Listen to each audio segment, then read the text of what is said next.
Je sais pas quoi en penser, les gars. Ça a l'air un peu nul. Non, je sais pas si c'est méchant, hein.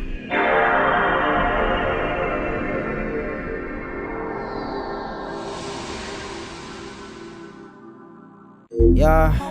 Je te veux Louis Vuitton, je l'ai pas acheté à crédit. Le business fonctionne bien, j'encaisse du jeudi au jeudi. Yeah. J'ai pas tout ce que je veux, le repos, je me l'interdis. Je veux que ma life soit une putain de success story. Yeah. Une putain de success story. Yeah. Une putain de success story. Hey. Putain de success story. Wagwan YouTube, ça dit quoi l'équipe? J'espère que vous allez bien. Moi ça va, alhamdulillah, vous connaissez votre boug. Aujourd'hui la famille, on est sur une vidéo de Dino. Pourquoi plus personne ne regarde Yomi Denzel? Yomi Denzel, pour ceux qui ne connaîtraient pas, c'est ce mec qui a percé dans le e-com, hein, et qui est pété de thunes. Vraiment, il est pété de thunes, d'après ce qu'on voit sur internet, hein. Moi je pensais c'était un bon, hein, les gars. Moi je pensais c'était un bon, mais il commence à traîner avec l'autre gros là, qui raconte que, hey, le frérot il raconte que des dingueries, wesh. Le mec, j'ai l'impression il se lève, il mange, je sais plus c'est quoi son blaze. Le gros là. Le gros, vous voyez de qui je parle normalement. Bref, Yomi Denzel en fait, je sais pas, son image elle a changé dans ma tête. Je me dis de moins en moins que c'est un bon, t'as vu. Et puis pour moi, il est pas riche grâce au e-commerce. Il est riche grâce aux formations du e-commerce. Ce qui n'est pas une mauvaise chose, hein. Mais n'espérez pas devenir riche comme Yomi Denzel en vous basant que sur du e-commerce. Bon, après, est-ce que je suis bien placé pour parler étant donné que je ne suis pas du tout dans...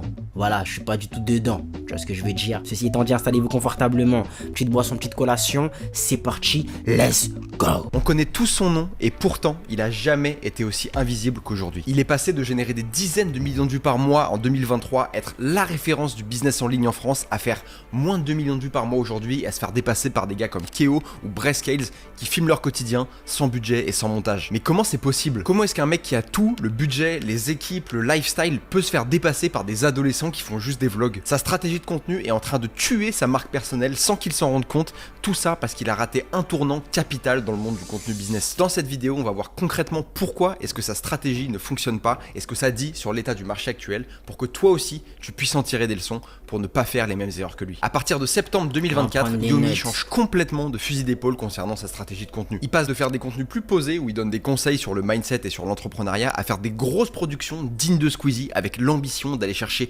3 millions d'abonnés d'ici 5 ans. Et de la vision, je ne l'ai pas encore. Donc... Je sais pas où tu aimerais je la me donne mettre. encore 3 mois, mais bon, là, actuellement, dans ma tête, c'est...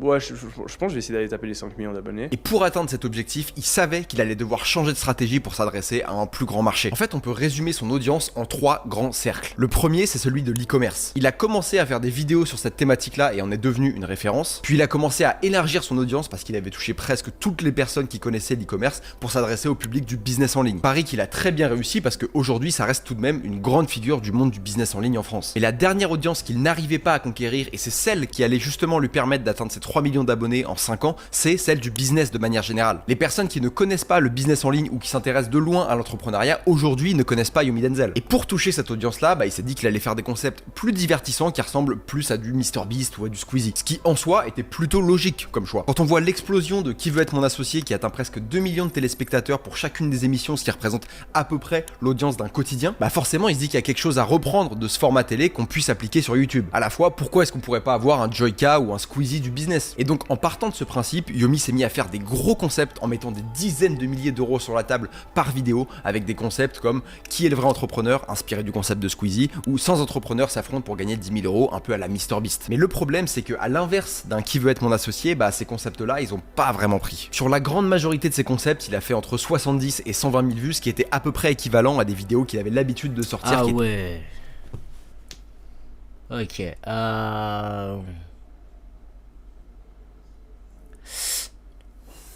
Je sais pas quoi en penser, les gars. Ça a l'air un peu nul. Non, je sais pas si c'est méchant, hein. Ça a l'air un peu nul. À part celle qui est en haut à droite là. Ah, mais vous la voyez même pas. Enfin, si vous voyez le titre. Gagne 10 000 euros si tu pitches bien ton business.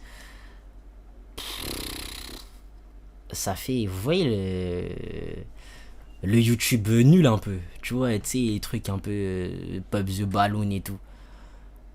Je suis pas fan. Je suis vraiment pas fan. Mais C'était une belle tentative. Une belle tentative. Après, le fait que moi je sois pas fan, est-ce que ça veut dire que c'est de représentatif de tout le public de YouTube? Non, du tout. Mais voilà quoi. Moi, en ce qui me concerne, je regarderai pas ça. Beaucoup plus classique et sur lesquels il n'avait pas du tout besoin de mettre des dizaines de milliers d'euros de budget. En juin 2025, il a sorti une grosse vidéo qui s'appelait le Squid Game du business, sur laquelle il a fait 75 000 vues, et une semaine avant, il avait sorti une vidéo beaucoup plus posée juste à son bureau qui s'appelait Disparaît 30 jours et revient millionnaire, qui elle a fait plus de 140 000 vues. Donc il était assez évident pour lui que c'était pas rentable forcément investir des dizaines de milliers d'euros dans une vidéo pour qu'elle fasse moins de vues d'une vidéo qui va te coûter 1000, 2000 euros potentiellement, c'est pas du tout rentable. Mais la question qu'on peut se poser, c'est pourquoi ça a pas marché? Comment est-ce qu'un concept qui sur le papier peut être très divertissant avec des guests aussi prestigieux que dans Qui veut être mon associé et avec des dizaines de milliers d'euros de budget par vidéo ne marche pas? Selon moi, c'est parce que le business, ce n'est pas le divertissement. Quand on clique sur une vidéo de Squeezie, on sait exactement sur quoi on clique. On sait qu'on va avoir 2-3 youtubeurs qu'on a l'habitude de voir et qui vont nous faire marrer en jouant un jeu simple et qui parle à tout le monde. Squeezie a fait plus de 20 épisodes de Qui veut être l'imposteur parce qu'il a trouvé la formule magique qui fonctionne tout le temps. Il lui suffit de changer les guests et les imposteurs pour faire 15 millions de vues par vidéo en moyenne et atteindre plus de 40 millions de vues sur la vidéo avec Eric et Ramsey. Il a trouvé un format qui fonctionne tout le temps et sur lequel t'as juste à changer 2-3 variables pour qu'il fonctionne. Mais cet avantage-là, malheureusement, Yomi il peut pas l'avoir parce qu'il a un poids à ses pieds et ce poids-là, c'est le business. Squeezie il peut recevoir Marion Cotillard et Camille Cotin comme il peut aussi recevoir Charles Leclerc et Pierre Gasly. Ils peuvent juger des clowns comme des cuisiniers et en fait, c'est cette pluralité. Ouais, lui c'est à chaque fois c'est Pop the Balloon version business, tu vois. Je sais pas quoi, version business. Tout est version business. C'est pas drôle. Genre c'est pas Squid Game version business. On s'en fout, tu vois. Bon, en tout cas en ce qui me concerne, moi j'ai pas envie de regarder ça. T'as vu? Même si je regarde, je sais pas si ce sera divertissant, tu vois. Fait que son format, il est quasiment inépuisable. Tous les créateurs de contenu comme Joyka, Mastu, etc. font des vidéos qui s'adressent sur le papier à n'importe qui et donc forcément, ils ont un champ des possibles qui est infini. Yomi, lui, à l'inverse, il s'adresse qu'à des gens qui sont intéressés par le business et donc par définition, il reste très très limité parce qu'on sait que les seules personnes qui vont composer sa vidéo, c'est des entrepreneurs, que ce soit en tant qu'invité ou en tant que joueur dans le jeu qu'il a créé. Et c'est ce qui rend ce genre de format hyper limité en termes de répétabilité parce que les gens s'ennuient très vite. Même si tu changes les guests que tu as en invité et les personnes qui jouent dans ton jeu, en fait la finalité du contenu sera toujours à peu près la même. Les vidéos comme Qui est l'imposteur version business, ça peut très bien marcher ponctuellement, mais ça construit pas une stratégie en fait. Et c'est pour ça que des créateurs comme Iman Gadzhi par exemple vont se concentrer sur 2 ou 3 formats maximum, mais qui vont répliquer 200 fois. Mais on en parlera juste après. Parce que là, j'imagine que tu dois te dire, je comprends pas, il nous a parlé de Qui veut être mon associé, qui était un gros carton juste avant, qui lie divertissement et business, donc pourquoi est-ce que ça pourrait pas fonctionner pour Yomi? En fait, c'est parce que Qui veut être mon associé, c'est du contenu divertissement, c'est pas du tout du contenu business. Ils ont réussi à rendre accessible le sujet entrepreneuriat par la grande majorité des gens parce qu'ils se concentrent sur l'histoire des entrepreneurs. La grande majorité des gens qui regardent cette émission, ils regardent pour les rebondissements narratifs et pour les histoires qu'ils voient. Ils en ont un peu rien à faire de savoir le modèle économique de la boîte ou combien de profit elle fait à la fin de l'année. Tout le monde s'est déjà demandé s'ils allaient pas se lancer dans l'entrepreneuriat, et ce que fait M6 avec cette émission, c'est de permettre à ces gens-là de toucher du doigt la vie dont ils ont toujours rêvé. C'est pour ça qu'ils arrivent à toucher un aussi grand public et que je pense que Yomi n'a pas réussi à le faire. Il a voulu allier du sensationnalisme à la MrBeast avec du divertissement avec Squeezie, mais ce qu'il a pas compris, c'est que la raison pour laquelle le grand public regarde ce genre d'émission, c'est pas pour les gros concepts ou les gros titres, c'est pour les histoires qu'il y a dedans. On le voit d'ailleurs bien parce que au final, les vidéos qui ont le plus fonctionné dans tous ces tests qu'il a fait sont celles qui ressemblent le plus au concept de QVEMA. En fait, la raison pour laquelle ce genre de vidéo plus produite, plus conceptualisée n'a pas fonctionné pour lui, c'est parce qu'il a priorisé la forme au fond. Quand on clique sur un Qui veut être l'imposteur de Squeezie, on clique pas pour savoir qui va gagner le jeu, on sait juste qu'on va se marrer pendant 45 minutes. Le jeu, au final, on en a que très peu à faire, c'est juste un bon prétexte pour créer des séquences drôles et potentiellement participer légèrement à travers son écran. Les vidéos de Yomi, elles étaient hyper sensationnalistes, c'était 100 entrepreneurs qui pitchent et en fait s'ils arrivent pas à pitcher, ils tombent dans une trappe et celui qui arrive en fait gagne 5000 euros. Et en fait le problème c'est que... Je te promets, je te promets, moi tu viens me pitcher avec un truc comme ça, je serais très tenté de te dire que c'est éclaté. Non mais juste écouter le pitch, wesh. Ils arrivent pas à pitcher, ils tombent dans une trappe et celui qui arrive en fait gagne 5000 euros. Et en fait le problème c'est que tout ce... C'est pas ouf. Faut que j'arrête de me ronger les ongles. C'est pas ouf comme pitch. Vraiment pas. sensationnalisme-là, il ne fonctionne pas sur le marché français et même sur le marché américain, aujourd'hui, il ne fonctionne presque plus. MrBeast, qui a démocratisé ce genre de concept sur Internet, lui-même est en train de refaire un petit retour en arrière pour justement ajouter plus de storytelling dans ses contenus. Même dans ses vidéos les plus sensationnalistes, il y a toujours un ou deux personnages clés qui nous expliquent pourquoi est-ce que pour lui c'est important de gagner, parce qu'en fait il va pouvoir soigner sa mère ou aller potentiellement s'acheter une voiture parce que sa voiture est tombée en panne. Bref, il y a toujours une histoire derrière certains personnages clés, même dans les vidéos les plus sensationnalistes, et donc on s'y attache, et c'est pour ça qu'on regarde le contenu. C'est pas uniquement pour voir 100 mecs se battre pour gagner 100 000 €. Et en fait, ce côté storytelling, narratif, c'est ce qui manquait dans les vidéos de Yomi, et c'est pour ça pour moi que ça n'a pas fonctionné. Pour moi, tu dois faire un choix entre divertissement et business. Tu peux pas faire les deux. Soit tu fais un contenu qui est principalement du divertissement, comme Qui veut être mon associé, où en fait c'est du divertissement avec un contexte business, soit tu restes cantonné sur la niche du business, mais tu peux pas allier les deux à 50-50. Donc après un an de test, des dizaines de vidéos postées avec des gros concepts qui coûtent chacun des dizaines de milliers d'euros, il s'est rendu compte que c'était un échec, et donc il a décidé de retourner aux bases. Il a décidé de revenir à des vidéos qu'il avait l'habitude de faire en 2023, comme ses habitudes te rendent pauvre, etc. Mais le problème, c'est que même sur ces vidéos-là, les vues sont aussi en chute libre quand on les compare à des chiffres de 2023. Là où il faisait à peu près 200 000 vues en moyenne et où certaines vidéos arrivaient à dépasser les 500 000 vues, aujourd'hui, il peine à faire 100 000 vues avec ce genre de vidéos. Il a jamais fait aussi peu de vues sur YouTube qu'aujourd'hui. En 2023, il faisait plus de 10 millions de vues par mois. Faut pas que ça le laisse le démotiver, tu vois. Bon, je suis pas sûr que ce soit sa première source de revenus, t'as vu. Mais Yomi, si tu passes par là, faut pas abandonner, ok? Ça arrive, ok? Faut pas que tu laisses ce genre d'événement te décourager, tu vois ce que je veux dire?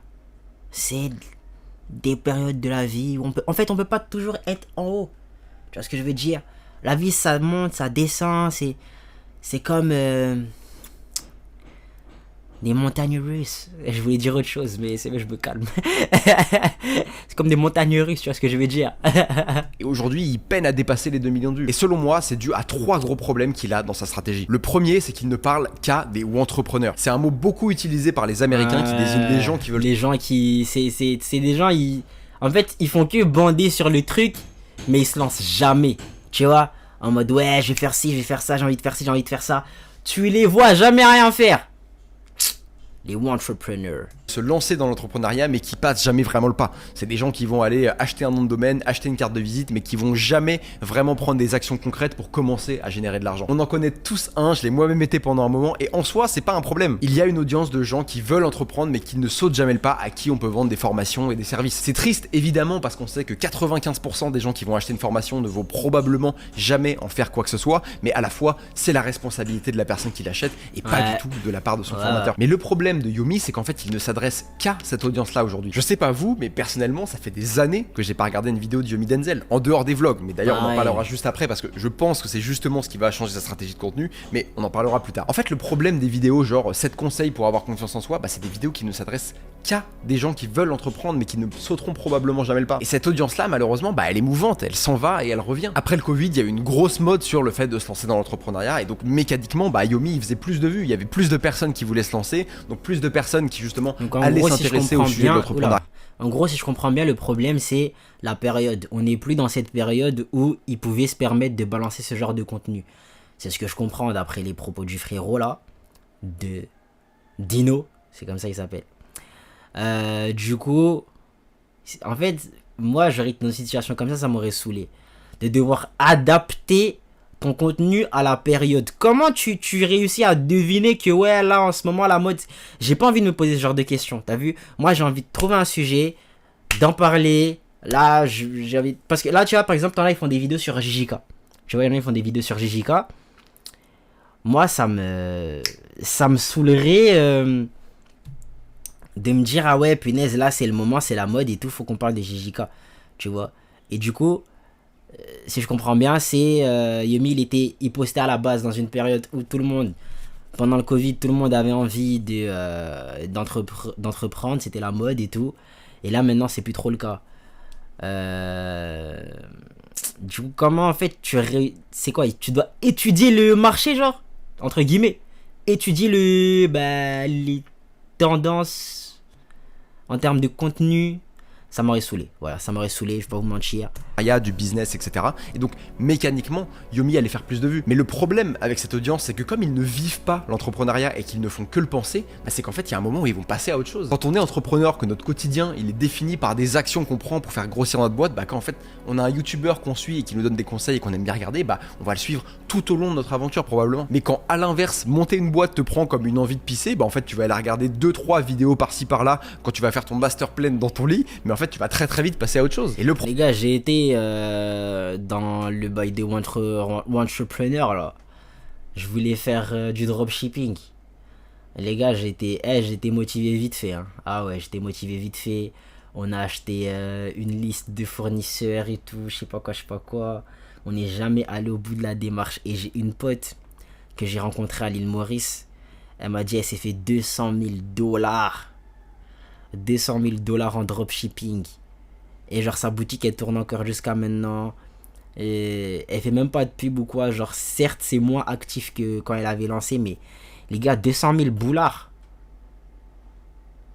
Elle est tellement riche cette meuf, c'est une dinguerie. Le problème de Yomi, c'est qu'il s'adresse à un marché qui ne fait que grossir ou rapetissir en fonction des tendances et qui s'adresse à des gens qui, du jour au lendemain, vont passer à autre chose et arrêter de regarder ses contenus. Iman Gadzhi, par exemple, avait très bien compris en 2023 sur le même format vidéo que Yomi Denzel, il faisait 1 million de vues en moyenne et sur certaines vidéos, il faisait plus de 5 millions de vues, ce qui est impossible aujourd'hui, probablement parce que entreprendre c'est plus aussi à la mode qu'en 2023. Et c'est pour ça qu'il a adapté sa stratégie, il a commencé à poster plus de vlogs parce qu'il savait que ça attirait un grand public au-delà des personnes qui voulaient entreprendre, qu'il a commencé à faire des vidéos très brutes sur le mindset qui peuvent intéresser des personnes qui sont intéressées par le business mais comme aussi juste le développement personnel, mais aussi des vidéos hyper pratiques sur l'iPad. Aujourd'hui, il a une variété de formats qui s'adressent à tout le spectre de son audience potentielle. Les entrepreneurs vont aller regarder des vidéos comme comment faire ses premiers 1000 € en ligne et les entrepreneurs vont potentiellement aller regarder des vlogs où il partage ses investissements et sa vie business. Cette variété de formats, c'est ce qui lui permet de s'adresser à des gens qui sont intéressés de près ou de loin au business pour potentiellement ensuite en faire des clients. Et je pense que c'est d'ailleurs là la racine du problème de Yomi. Et c'est le deuxième problème pour moi de sa stratégie de contenu, c'est qu'il n'a qu'une seule offre. Il a qu'un type de produit qui vend à un seul persona typique et c'est probablement ce qu'il bloque aujourd'hui. Il a la formation e-commerce, avant il avait la formation business pro avec Oussama Ammar, mais qui encore une fois ne s'adresse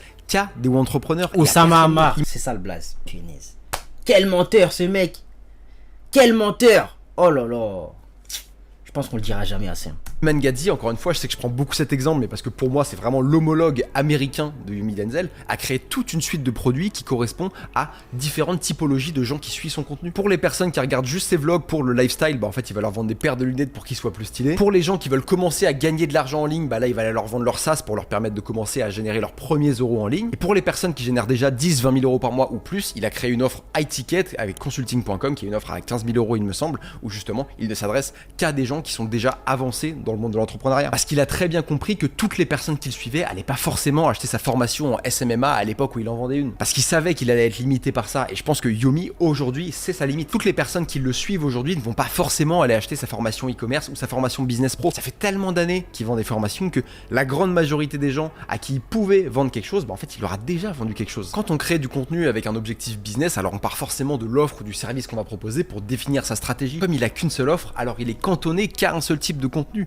auprès d'une audience qui en plus, comme on l'a vu, est un peu destiné à grossir et à rapetissir en fonction des tendances et auprès de laquelle il est hyper dur de rester toujours pertinent. Selon moi, la vraie racine du problème de la stratégie de contenu de Yomi, c'est ses offres. Et je pense qu'il doit pouvoir se réinventer dans les produits et les services qu'il va proposer pour justement élargir sa stratégie de contenu et pouvoir toucher un plus grand nombre de personnes. Parce qu'aujourd'hui, les vidéos 7 conseils pour devenir millionnaire, bah ça fonctionne plus. Et c'est ce qui nous mène au troisième point, c'est que le marché est fatigué de ce genre de contenu. On est dans une vraie crise de l'authenticité. Les gens en ont marre de voir des gens montrer des Lambo et des Rolex sur Instagram parce qu'ils savent que 90% d'entre eux sont des gros menteurs qui essayent de vendre leur formation de merde. Ouais. Il faut arrêter de tomber dans le genre des sottises, hein, les gars. Je pense que moi et Sosakiti, bon, surtout Sosakiti, Sosakiti, elle est tellement investie dans ce genre de trucs, mais les gens sur les réseaux vous ont suffisamment mis en garde. Arrêtez de tomber dans le panneau des sottises, des influx voleurs, de je sais pas quoi là. En mode viens dans mon canal, on va te montrer comment on fait ci, comment on fait ça. C'est des bêtises, ok? C'est des bêtises. Vraiment réfléchissez avant de vous embarquer dans ce genre de sottises.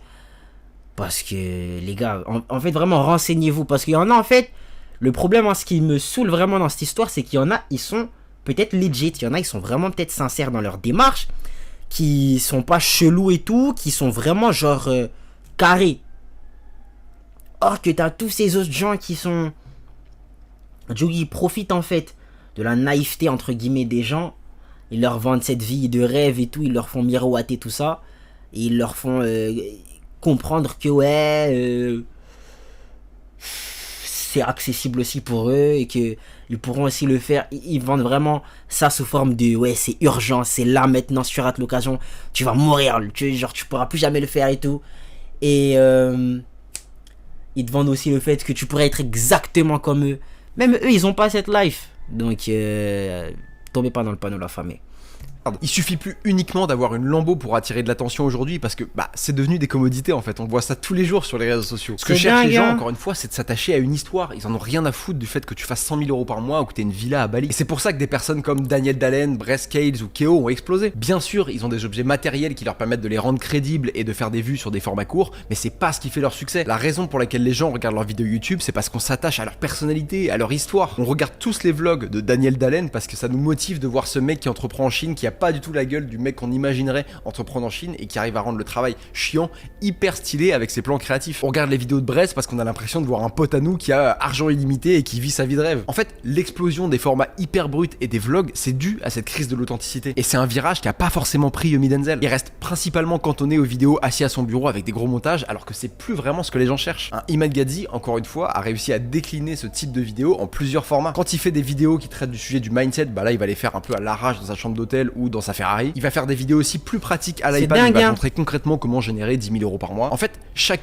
genre, le mec qui est là, qui a posé juste sa caméra et qui s'est juste dit il va vous parler, juste il parle, ça fait plus de stats que quelqu'un qui va mettre des moyens dans sa vidéo en termes de montage, en termes de qualité de vidéo et tout, éclairage, tout ça et tout le tralala, il va faire moins de stats. C'est ce qui s'était passé au niveau du fitness. Ça, c'est plus un domaine que je maîtrise. Au niveau du fitness, il y avait plein de créateurs. Et t'en as un qui a débarqué et du jour au lendemain, il a fait des stats de zinzin. Sam Sulek, les gars, il a débarqué, c'était un raz-de-marée. Un raz-de-marée. Il faisait des millions à chaque sortie de vidéo et il sortait des vidéos tous les jours. Je sais pas combien d'argent ce mec a becté avec ces vidéos là, mais il s'est mis tellement bien, je pense. Et ces vidéos elles étaient grave longues, donc je pense qu'il s'est mis super bien. Et jusqu'à maintenant c'est le même type de contenu qu'il fait. Je pense qu'en termes de stats ça a baissé, parce que moi pour le coup je suis un peu moins, mais je pense que je pourrais regarder de temps en temps. C'est des vidéos qui sont vraiment bien et c'est vraiment juste poser la cam et voilà, parler genre de manière authentique, simple et tout, pas de montage, c'est genre clean pour ce que c'est, tu vois. Et les gens ils consomment ça normal. Et à côté t'as des gens qui vont investir en montage, en caméra et tout, frère, qui se prennent la tête et ils vont finir par faire des stats moyens, quoi. Je trouve ça fou, je trouve ça vraiment fou.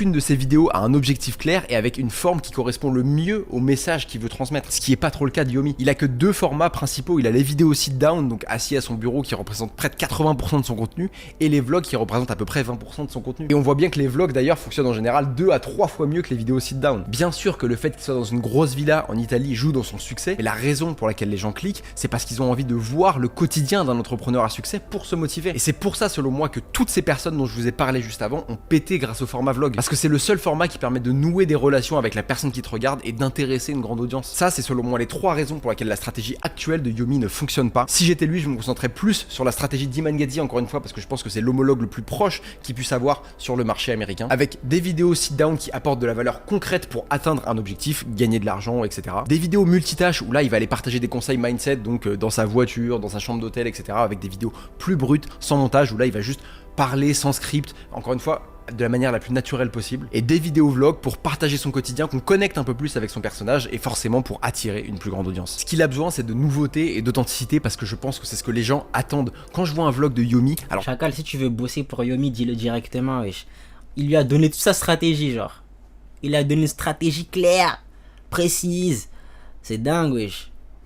Franchement, Yomi, si tu passes par là, il t'a fait du travail gratuit là. Je clique dessus alors que je suis pas du tout la cible de ces autres contenus. Si aujourd'hui il faisait des vidéos sur des sujets plus profonds et avec une forme plus légère, moins scriptée, alors je serais le premier à regarder ces vidéos. Je pense que Yomi est un très gros tournant de sa stratégie de marque personnelle et qui doit changer de fusil d'épaule pour être aussi pertinent qu'il l'était de 2018 à 2023. Si toi aussi tu veux voir comment créer une marque personnelle pour dépasser... Non, chill mon gars, chill. Très cool comme vidéo. Malheureusement pas grand chose à dire, mais c'était super intéressant à regarder par contre. Et voilà la famille, vous me direz ce que vous en avez pensé dans les commentaires. On se dit à la prochaine fois, vous savez quoi faire pour donner la force. Ciao les nazes. Wesh. Yeah. Elle me prend par les sentiments à chaque fois que je vais m'en aller. Elle fait que me mentir, elle me dit que ça va aller. Baby t'étais fausse, tu m'as pas donné ce qu'il fallait. Baby t'étais fausse, tu m'as pas donné ce qu'il me fallait. Ça peut pas durer, non, ça peut pas durer.